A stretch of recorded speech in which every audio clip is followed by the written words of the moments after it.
So it took a while, didn't it, to tease it out of the government about exactly what the stance was, but now we know HS2, as we thought it was going to be, all the way up through Birmingham, up to the north, is not quite going to turn out that way. So we thought, how best to start the show with a debate about HS2, and with a man who makes HS2 part of his living. Alastair, thank you for joining us. Thank you, Tell us a bit about your role and what you do.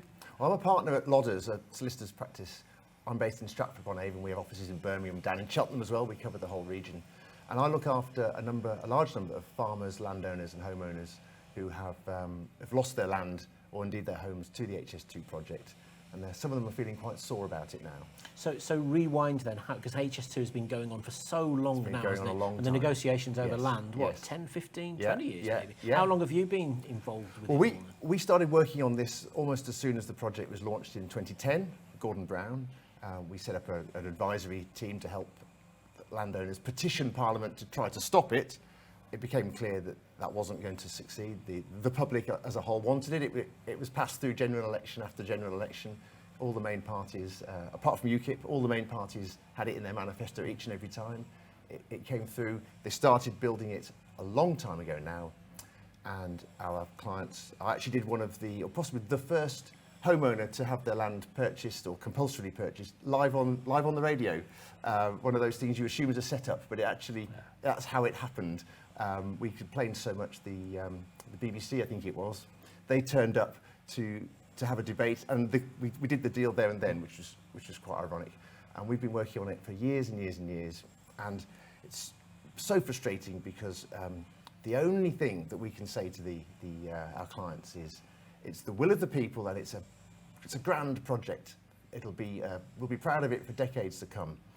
While they're waiting for their money, while they're waiting for the engineering to stop, they keep changing their mind as to what they want to build, how they want to build it. They don't seem to have grasped the nature of the project that they've designed, whoever it is who's designed it. And now we're left with the situation where the railway is stunted and it's not really anything to be proud of anymore. It's smashing through their farmyards, and yet it's just a project that nobody wants anymore. Would you rather, do you think we've got the worst of both worlds then now? Would it be better to either have finished it as we planned to go all the way north, or not started it at all then?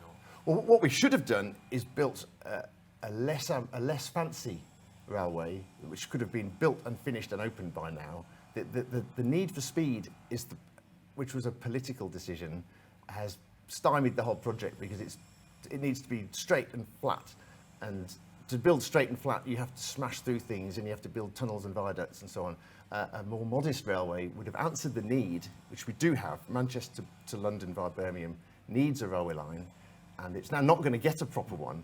So what we're left with is a project that will serve a good purpose. It will go from Birmingham to London Old Oak Common, which is not such a bad place actually. It links Elizabeth Line to Heathrow Airport.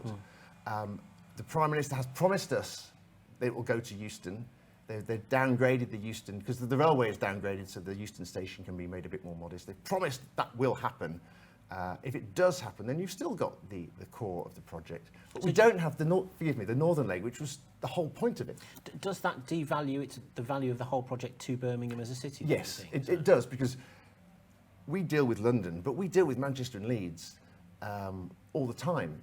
People in this region, the connectivity to Manchester and to Leeds was so important, and the government has said it will still run to Manchester, but I'm not sure that they've considered whether it actually can. Those great big modern long trains, will they actually fit into Manchester? They'll have to do lots of work at the Manchester end that I bet they haven't costed. I shouldn't say that, but I'd be surprised if they have costed those. And so the people in just north of the city, they're still having Whittington, South Staffordshire, still got to build that bit to link it into the existing line. And it will neuter the value of the project as regards linking Birmingham to the north, which was one of the points of the whole project. So have we gone past the point of no return then? Is it too late to actually say, hang on a minute, let's have second thoughts about this now? Keir Starmer's come out at the conference this week saying, look, the Tories have now started backtracking on what they were doing. We can't then undo their work. Have we just got to lump this now? You can never say never. I'm not in government, so I can't. All we know is what was said in the conference speech, which seems to have changed at least once already. He said I was being descriptive. well, hang on, you gave a speech to the conference, it seemed quite specific to me, but he says it was just description. So therefore, not too late yet. I believe Keir Starmer has said, or his Shadow Transport Secretary has said that they will reverse this and will build to Manchester. That's what they've said. I don't think they'll build into Leeds, but they will build to Manchester. I think they really, really need to do that, or else why did we bother at all? What we get instead is Andy Street, who was going to resign, has said, well, he's changed his mind. He's decided that to fight from the inside, I think that was the phrase he used. We're going to get something that he had asked for some years ago, which will be some relatively modest bits of engineering to link what they call the Camp Hill line to Moore Street Station. A little piece of railway, they call it a cord, it's like a slip road. They were going to build 100 years ago and they didn't. That will mean that trains from the southwest can come into Moore Street, and there's another one that will mean trains from Moore Street can go to Nottingham. That's really important. That's really important. That should be done anyway, but the government have said, now you've accepted the lack of HS2, we'll drop you these crumbs instead. That's really good. And we're getting something, is it the Midlands Rail Hub? Yes, it's being packaged up as Yeah. things that, it's like a Christmas present, isn't it? You can't have HS2 extension, but here you go, you've got these extra. That's effectively these two little, I mean, the key engineering of these two little cords, they call them, these little slip roads near Bawdsley Green. They're going to, people in Bawdsley Green won't like it. I was going to say, how practical is that? Because, we were talking about pretty built-up areas. Yeah, here, well, they'll have to do the same devastation as they've done. I mean, some of it is railway land, but the fact that they haven't done it for the last 120 years suggests that it's not that easy to do. But we've been promised that will happen. That's a really good idea. It's not a replacement to HS2, but it is a really good idea. But it's yet more disruption. And I guess the problem is it going to happen, or are we going to have... We can't talk politics. I can't talk politics. I'm a lawyer. But is it going to happen? We've been promised these things before, and they've not happened. If they could do that, they can bring trains then from Walsall, Sutton Coldfield into Moore Street. That's a good idea. Which would be a big benefit to the Midlands in particular. That would be a really good idea. Exactly. To the people up in the north. That would be a really good idea. It would be more like a tram, because we've sold off all the stations, but the platforms are still there. So that could be done. That's a really good idea. But the way the government and the mayor of the West Midlands have been sort of playing off against each other, or played off against each other, is a little unseemly. We should have both of these projects.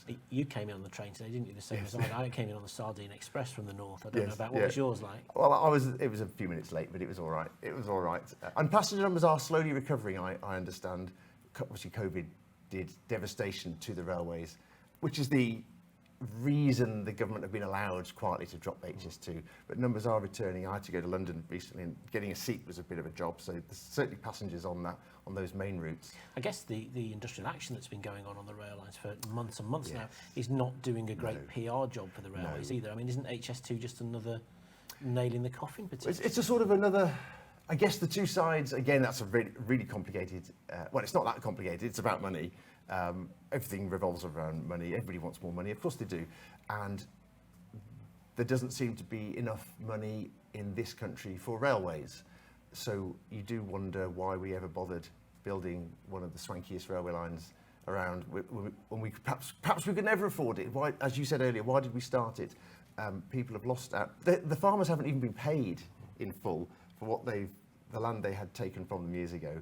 And it's being cancelled now. There'll be some just out of our region, perhaps, who will now be wanting to get their land back. But the damage has been done. They've had to uproot their own homes, in cases, small holdings, livestock, and all that. I wonder whether, isn't there always this hugely high upfront costs when you get a project like this? Yeah. And it seems to me, in fact, I think it was the Royal Society of Arts that said, we are hostages to short-term thinking here. Have we just lost our nerve? Is that what's happened? I think so. I mean, I'm not an economist, and I'm not a whatever, but internationally high standard infrastructure projects always seem to pay their way in a generational sense. So the Japanese would say so. The Chinese seem to think so. Japanese bullet trains, people took around the globe about and they put those trains in from nowhere to nowhere to nowhere, and now they have cities. They planned ahead, and we don't seem to want to do that. We don't seem to want to plan ahead. We seem to be fudging it all. I mean, I get quite cross about it because it's such a mess. It could have been such a brilliant project if they'd listened to anyone. And by they, I just mean, I don't know who I mean, the powers that be. All of them. All of them, isn't it? we saw the what we call the conveyancing drawings that were coming in, and that's and then they changed the route 3, 4, 5, 6 times.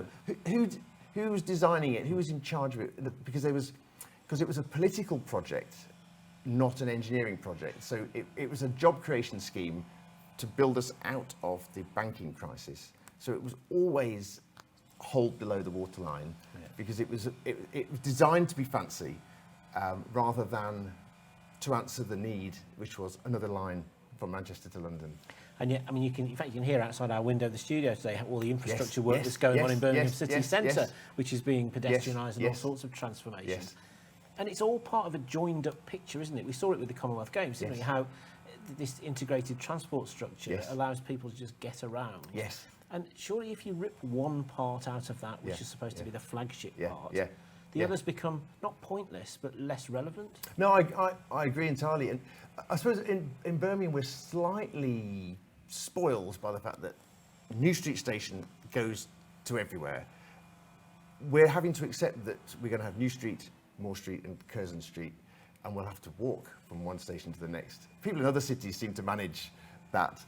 But we need all these, and this Midlands Rail hub, which will come in through Camp Hill, and it'll be somewhere between a tram and a train. It'll be a nice system that'll serve that end of the city really nicely, bring people into town, and all those stops along the way without having to drive everywhere.